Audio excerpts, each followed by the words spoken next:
கிறிஸ்துவுக்குள் பிரியமானவர்களே, இந்த நாளுக்கான தினசரி தியான வசனம் மத்தேயு எழுதின சுவிசேஷம் 14வது அதிகாரம் 4வது வசனம். மத்தேயு 14:4, மேத்யூ 14:4. ஏனெனில் நீர் அவளை வைத்துக் கொள்வது நியாயமல்லவென்று யோவான் அவனுக்கு சொல்லியிருந்தான்.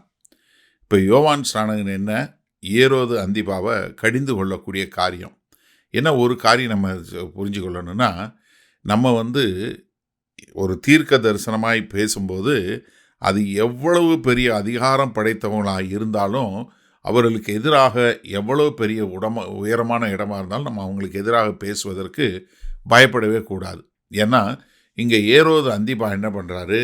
விரோதமாக, தேவனுடைய வார்த்தைக்கு விரோதமாக, லேவியராம 18வது அதிகாரம் 16வது வசனம் சொல்லுது, உன் சகோதரனுடைய மனைவியை நிர்மாணமாக்கலாகாது, அது உன் சகோதரனுடைய நிர்வாணம்.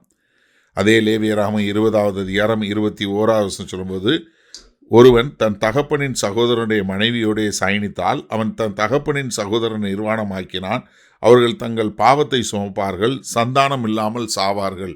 இதை மிக தெளிவாக இங்கே யோவான் ஸ்நானகன் என்ன பண்ணுறாரு? பகிரங்கமாக இதை கடிந்து பேசுகிறாரு. ஆனால் நீங்கள் நல்லா தெரிஞ்சுக்கொள்ளுங்க, யோவான் ஸ்நானகன் என்ன பண்ணலை? தன்னுடைய செய்தியை மாற்றலை. ஏன்னா கர்த்தருடைய வார்த்தை எல்லாருக்கும் தேவை. அது எவ்வளவு பெரிய அரசியல்வாதியாக இருந்தாலும் சரி, எவ்வளோ உயர் பதவியில் இருந்தாலும், ஒரு நெறியான வாழ்க்கை வாழ்வது, ஒரு மாரல் அக்கௌண்டபிலிட்டி என்று சொல்லக்கூடியதாக ஒரு நெறியான வாழ்க்கை வாழ வேண்டிய அவசியத்தை, அது யார்? நீங்கள் உலகத்தில் உள்ள அதிபதியாக இருந்தாலும் சரி, எல்லாவற்றிற்கு மேலான அதிபதியாகிய தேவனாகிய கர்த்தருடைய பிரமாணம்தான் எல்லாவற்றிற்கும் அளவுகோல் என்று சொல்லக்கூடியதாக மிக தெளிவாக சொல்லக்கூடிய ஒரு காரியம். அதே மாதிரி யோவான் இன்னொரு காரியம் செஞ்சார். யோவான் ஸ்நானகன், நீங்கள் உடனே நினச்சிடக்கூடாது அவர் பகிரங்கமாக திருத்தினதுனால, இது பகிரங்கமாக திருத்தினது பொறாமையில் இல்லை, தன் சுப்பீரியன் இல்லை, ஒரு அன்பில் தான் சொல்கிறாரு. ஏன்னா அவர் வாழ்க்கை திருந்த வேண்டும் என்று சொல்லக்கூடியதாக. ஏன்னா இது நம்ம பழைய ஏற்பாட்டில் எப்படி எலியா ஆகாப் ராஜாவுக்கு எதிராக மிக தெளிவாக பேசுகிறாரோ, அதே போல் இங்கே அவர் பேசக்கூடிய காரியத்தை பார்க்குறோம். அப்போ யோவான் ஸ்நானகன் செஞ்சதில் என்ன? சத்தியத்தை ரொம்ப அழகாக சொல்லி இது சரியில்லை என்று சொல்லி, எவ்வளவு பெரிய ஆளாக இருந்தாலும் சரி அதை எதிர்த்து நின்று, பாவத்திற்கு எதிர்த்து நிற்கக்கூடிய ஒரு காரியம். ரெண்டாவது, இது வேத வசனத்திற்கு எதிராக இருக்கிறது என்பதனால நான் அதுக்காக நான் காம்ப்ரமைஸ் பண்ண மாட்டேன், எனக்கு என்ன ஆனாலும் சொல்லி நான் தேவனுடைய வார்த்தைக்கு உண்மையாக இருக்க வேண்டும் என்கிற ஒரு கன்விக்ஷன் என்று சொல்லக்கூடிய ஒரு மனசாட்சியின் அழுத்தத்தை நம்ம பார்க்க முடிகிறது. அதே சமயத்தில் உலகத்திற்கும் உலகத்தினுடைய ஸ்டாண்டர்டுக்கும் சமுதாயத்தில் உள்ள ஸ்டாண்டர்டும் தேவனுடைய ஸ்டாண்டர்டும் வேற. நம்ம தேவனுடைய அளவுகளின்படி வாழ வேண்டும். சரி, இந்த நாளில் இந்த வசனத்தை நம்ம எப்படி எடுத்துக்கொள்வது? முதல்ல நீங்கள் தேவனுடைய வார்த்தையை மற்றவர்களை கண்டிக்கும் போது அன்போடு கண்டிக்கக்கூடிய மக்களாக இருக்கிறீங்களா?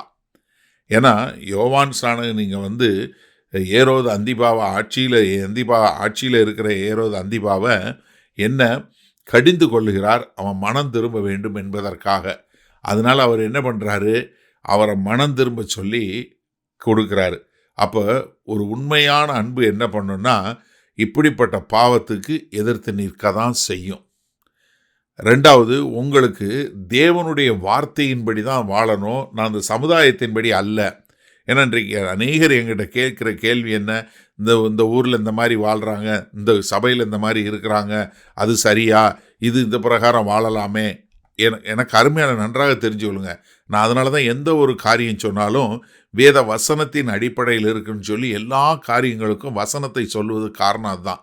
ஏன்னா இந்த உலகத்தில் உள்ள ஒரு நியதிக்கும் தேவனுடைய நியதியும் ரெண்டு வேற.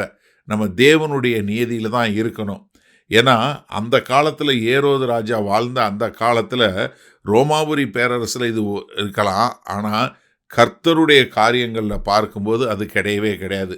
அப்போ இந்த நாளில் இந்த செய்தியை கேட்டுக்கொண்டு இருக்கிற நீங்கள் முதல்ல நல்லா தெரிஞ்சுக்கொள்ளுங்க, நீங்கள் எவ்வளவு தான் உங்களுக்கு பிரச்சனை வந்தாலும் சரி, என்ன வந்தாலும் பரவாயில்லைன்னு சொல்லி நீங்கள் சத்தியத்தை சத்தியமாக போதிக்கிறீங்களா? ஏன்னா நம்ம பாவத்தை எதிர்கொள்ளும்போது மிக தெளிவோட, அதே சமயத்தில் மன இரக்கத்தோட, ஒரு ஒரு மன உருக்கம் என்று சொல்லக்கூடியது யோவான் சாணன் இருந்த போல இருக்கிறதா? கடைசியாக நான் உங்களை கேட்குற கேள்வி என்ன தெரியுமா?